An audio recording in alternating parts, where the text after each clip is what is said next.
So, in 2011, Don't Ask, Don't Tell was repealed. And I joined the Navy about a year and a half after that. But even so, for a long while there, I made sure I kept my personal life, personal. Gotta get this all snapped on now that it's on the roof.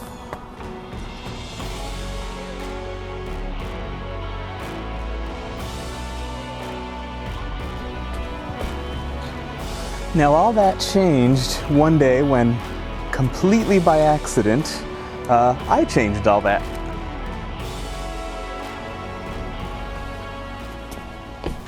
You see, I was at a training command, and we had these events that were kind of fun, but they were also mandatory, so I had to go to them whether you liked it or not. And one of these events was a cookout at the commanding officer's house, and it was on a Saturday.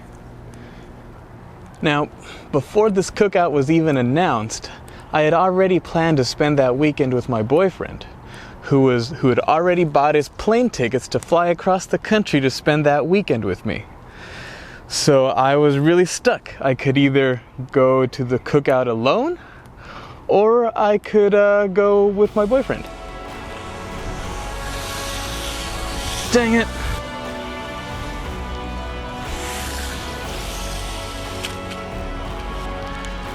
And at that time, in that command, there was only one guy who knew that I was gay. Now this guy, looking back, I don't even know how we became friends, because we're literally the complete opposites of each other. He is the loud, sociable prankster, likes to go out and party, and I'm quiet, spend my nights doing this and reading by myself. But somehow, we ended up hanging out. And when he wasn't frustrating me by adding made-up duties like poop burning to my watch bill, we actually had a lot of fun together. I ended up telling him about my boyfriend and my life in general. So back to the cookout. Walking up to that commanding officer's house that day, I was as uncomfortable as I'd ever been in a long time.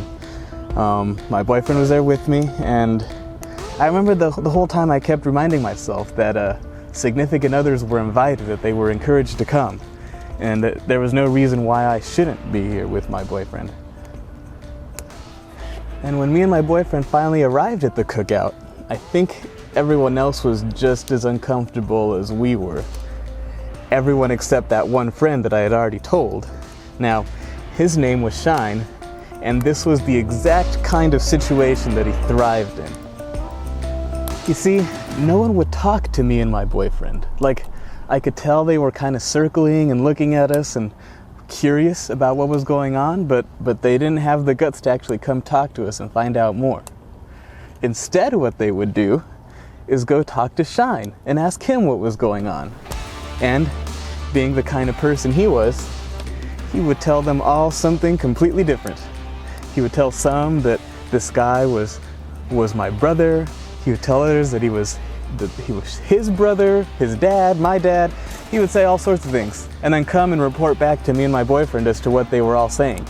So, once Shine was done causing chaos in the cookout, he started telling some people the truth. And one of the conversations he told me about later was one of our friends had gone up to him and asked him and was genuinely hurt, and asked him why didn't Luke ever tell me he was gay?